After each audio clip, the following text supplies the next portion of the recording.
Bonne journée à tout le monde, je le souhaite bien.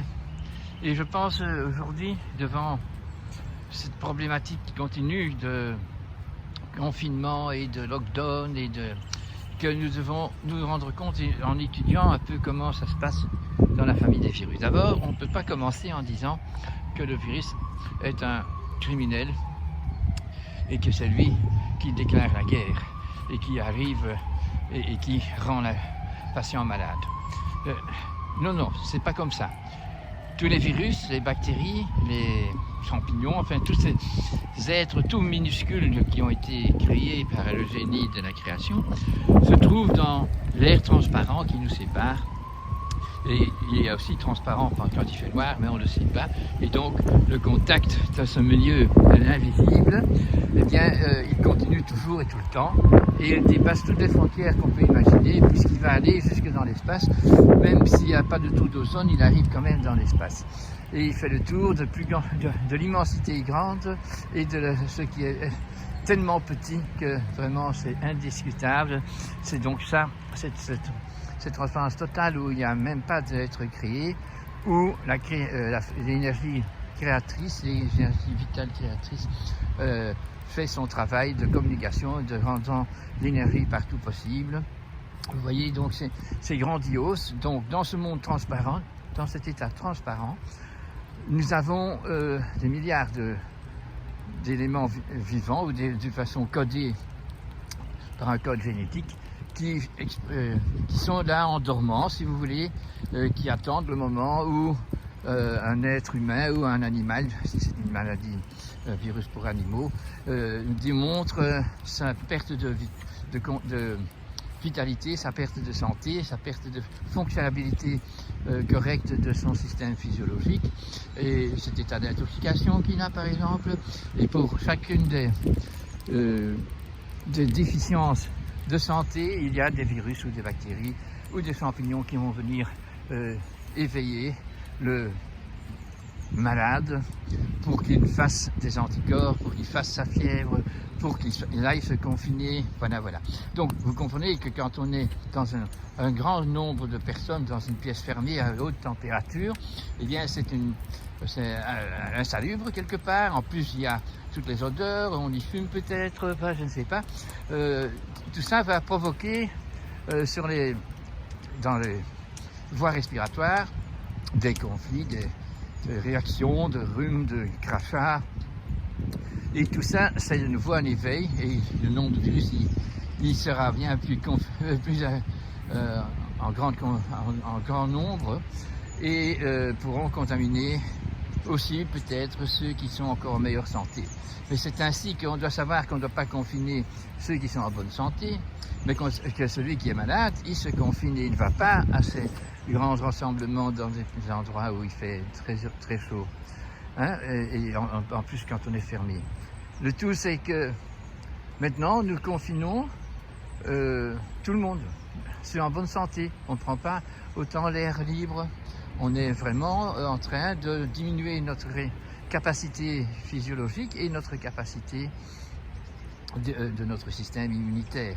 Parce qu'en plus, nous sommes malheureux, nous ne sommes pas contents, nous ne pouvons pas avoir une vie heureuse et contacter les amis et faire du sport d'une façon agréable en groupe. Donc tout ce qui est social et qui fait du bien à notre organisme et surtout à notre morale et notre mental, eh bien tout ça est interdit. Donc c'est pas en faisant ça que nous allons diminuer l'action des virus. Alors en plus on est occupé comme ça, plus nous créons des faiblesses différentes, et c'est pour ça que le virus va varier selon donc les variantes de conneries que nous faisons autour de nous.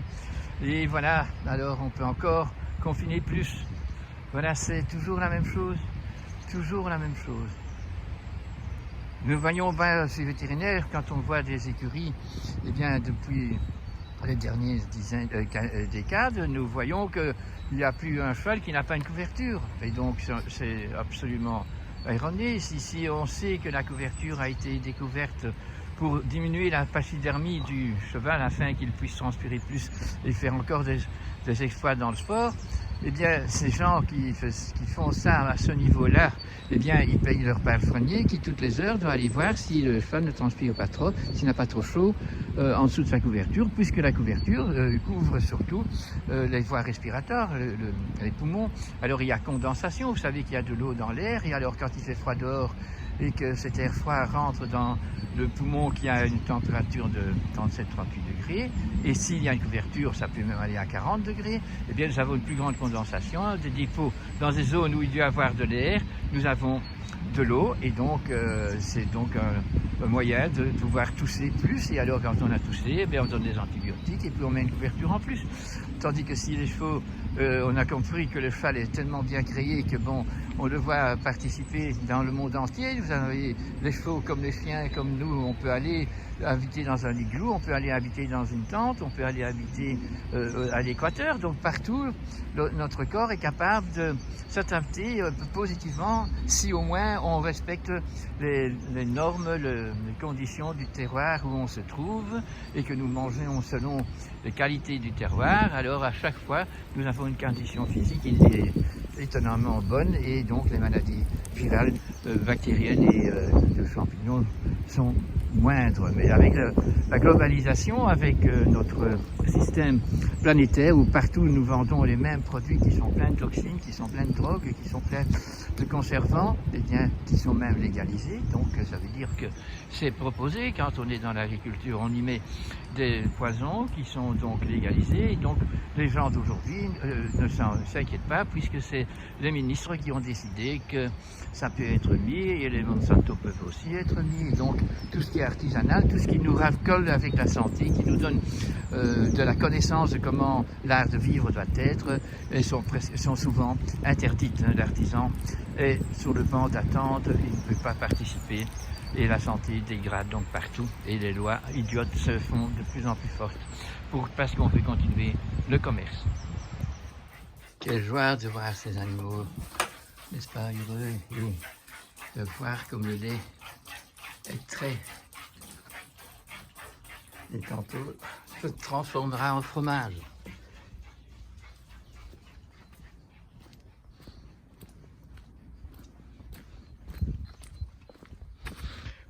Oui, en faisant un petit tour à la petite ferme, voir en plein jour, parce que hier il faisait noir, alors on n'a pas pu voir aussi bien que maintenant.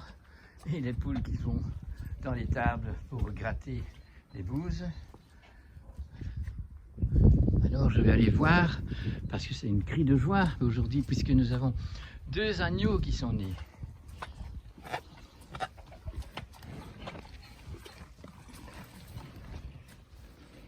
La beauté, la vie. Regardez ça. Waouh! 2 blancs. C'est hyper magnifique. Et alors, première connaissance. Je ne sais pas encore comment tu t'appelles, toi. Hein? Oui, les amis. Donc, il faut donc vraiment que nous nous efforçons à nous donner des moments de joie qui doivent contaminer toute notre journée et tous les amis qu'on rencontre, se dire qu'il y a des belles choses quand la nature n'est pas empêchée par des impositions de l'homo economicus professorus diplomaticus qui eux prennent des décisions au-dessus de toute biologie, toute la loi de la nature créée que nous devons suivre, puisque c'est si on fait ce que la nature nous propose, quand on est donc dans l'art de vivre, que nous aurons de la santé et de la résistance. Donc ici, pour parler de... Regardez comment elle veut défendre notre brebis ici, quand elle a vu ce chien en visite. Donc, sachons donc que les virus et ces organismes invisibles ne peuvent devenir visibles que quand on les met dans un labo où on fait produire, on les fait se multiplier. Alors on peut voir comment on pourrait donner un nom aux colibacilles, aux salmonelloses qui forment donc des cultures que nous pouvons observer à l'œil nu ou sous microscope. Et ainsi nous pouvons nominer la petite bête, j'allais dire, mais non, ce code génétique qui a pu s'exprimer. Donc dans tout ce qui est invisible, l'éveil de sa multiplication va se faire pour les virus quand un organisme offre ses cellules, parce que cet organisme qui n'a pas suivi l'art de vivre suffisamment est donc dans un état de limitation de sa bonne santé et de son immunité. Nous voyons alors que il ne faut pas oublier que quand vous avez l'habitude de faire des erreurs énormes dans votre façon de vous nourrir ou de bouger ou de penser, que vous allez vous accommoder. Quand on s'accommode, ça veut dire qu'on s'adapte d'une façon passivement à son coca, à son whisky, à son...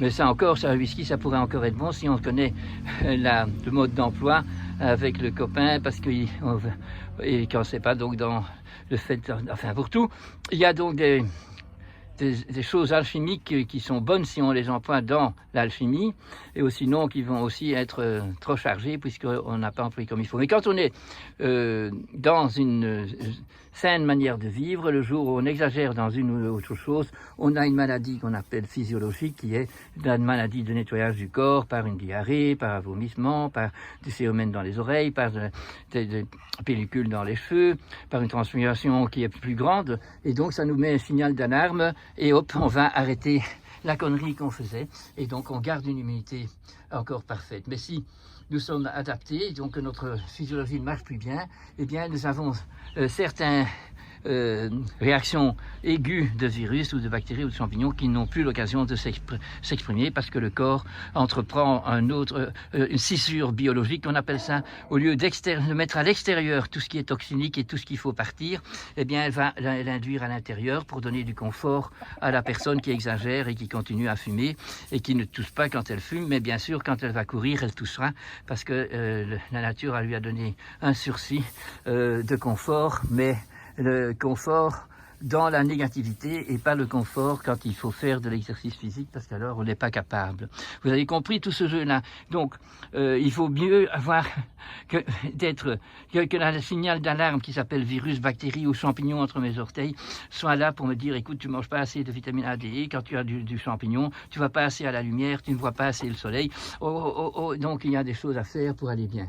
Eh bien c'est ça que je voulais vous expliquer aujourd'hui en vitesse quand même un peu, parce que je dois le répéter, on n'est plus du tout éduqué à ça, et même les médecins et même les éleveurs d'animaux ne sont plus au courant, puisque pour eux un aliment qui est industriel est quelque chose qui est vénéré comme bon.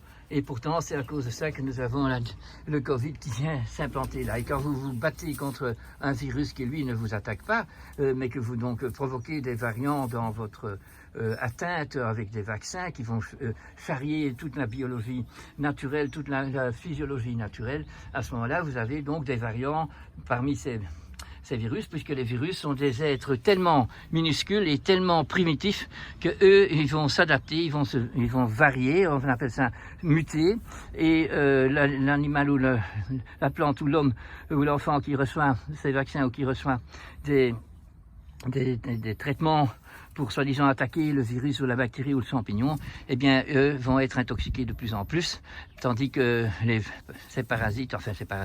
ces agents infectieux ont une résistance augmentée et changent de leur propriété pour pouvoir atteindre donc ceux qui sont pleins de ces médicaments chimiques ou bien de ces vaccins chimiques avec des adjuvants, avec de l'aluminium dedans, avec tout plein de suppléments d'adjuvants qu'on appelle ça, qui sont très toxiques et qu'on met dedans, en sachant aussi qu'ils ne sont même pas testés comme il faut quand il s'agit des vaccins. Il n'y en a jamais eu un vaccin qui a bien suivi. Ça, c'est même prouvé par Robert Kennedy. Voilà, les amis, soyons plus des cons vaincus, des abrutis qui se laissent atteindre, mais soyons des chercheurs intelligents, des animaux qui se respectent, mais qui sont intelligents. Ça, c'est l'unique animal, c'est l'homme qui peut induire ou imposer sa volonté à la nature autour de lui, tandis que les animaux ne le font pas. Et s'ils sont malades, c'est parce que l'épigénétique, donc l'environnement de l'animal, n'est pas bien tenu. Voilà, alors on va bien penser à ça, bien méditer, et avoir la joie de voir des petits agneaux de presque un jour.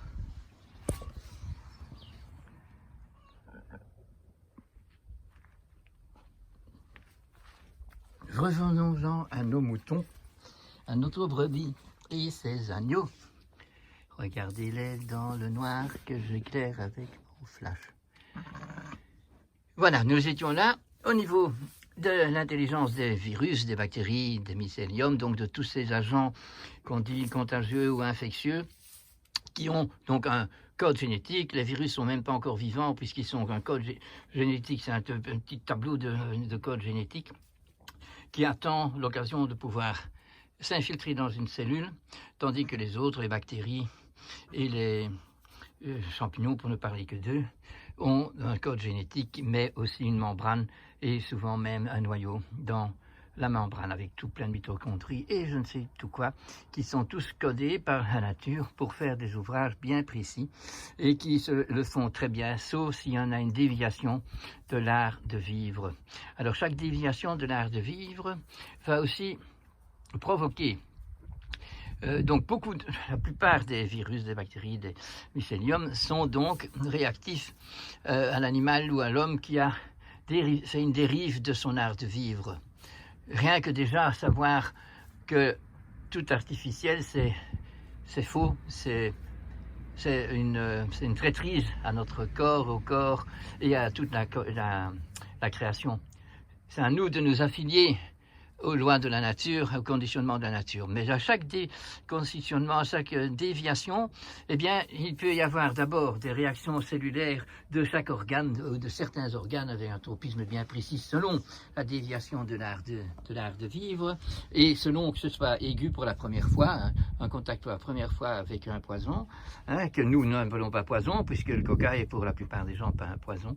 Et donc, mentalement, on l'associe, on lui dit qu'il est bon et donc l'antibiotique est aussi un truc bon et donc tout ce qui est mauvais est devenu bon et est légiféré et tout ce qui est naturel est dangereux parce que du lait qui n'a pas été passé à ultra haute température risque de déployer donc des colibacilles de salmonellose, je ne sais pas quel autre bactéries ou virus, mais il faut avoir simplement 5 sens, les 5 sens qu'on partage avec les mammifères supérieurs, qui fait qu'avec l'odeur, avec les yeux, avec le nez, donc ça j'ai déjà dit, avec l'expérience sur place, quand vous mettez du lait qui est passé sur votre café, vous allez voir qu'il va coaguler et qu'il ne faut pas aller à l'école pour savoir qu'il ne faut plus le boire.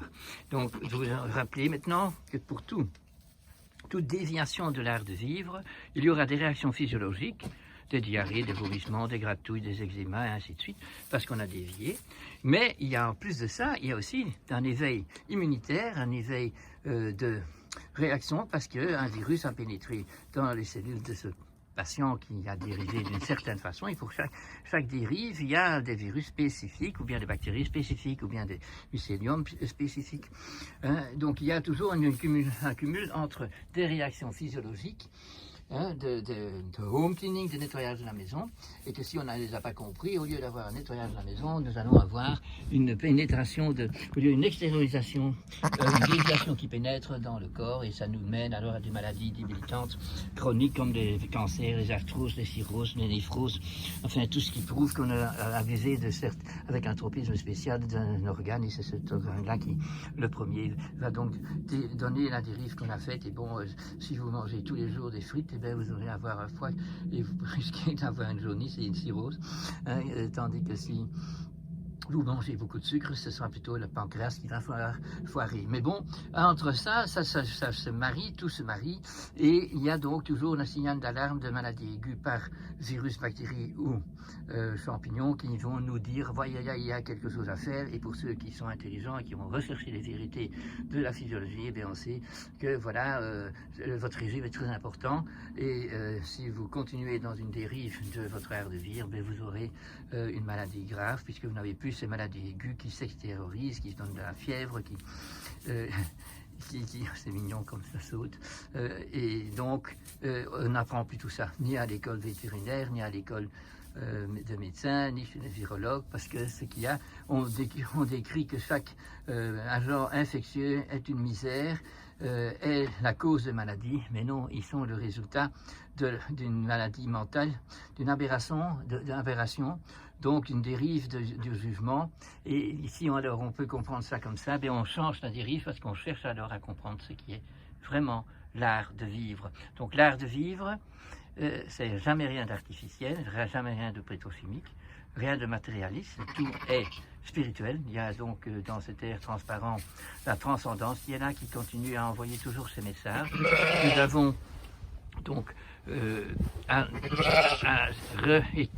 revérifier ce qu'est l'art de vivre, et pour ça il faut certainement bien vérifier ce qui est la condamnation de la santé. L'art de guérir, c'est de donner des remèdes qui sont naturels et qui ne sont pas toxiques et qui n'aggravent pas la situation, qui ne suppriment pas la maladie, mais qui la guérissent vraiment.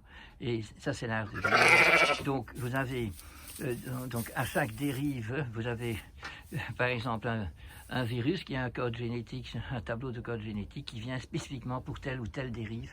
Et donc, si vous avez un art de vivre, eh bien, vous allez voir que tout ça se remet. Et si vous avez compris que vous devez laisser votre virus vous éveiller votre physiologie à faire de la fièvre et augmenter votre système immunitaire avec tout ce qu'il y a comme fabrication dans ce système pour vous remettre en santé. Mais il faut arrêter et découvrir surtout l'aberration que vous avez suivie.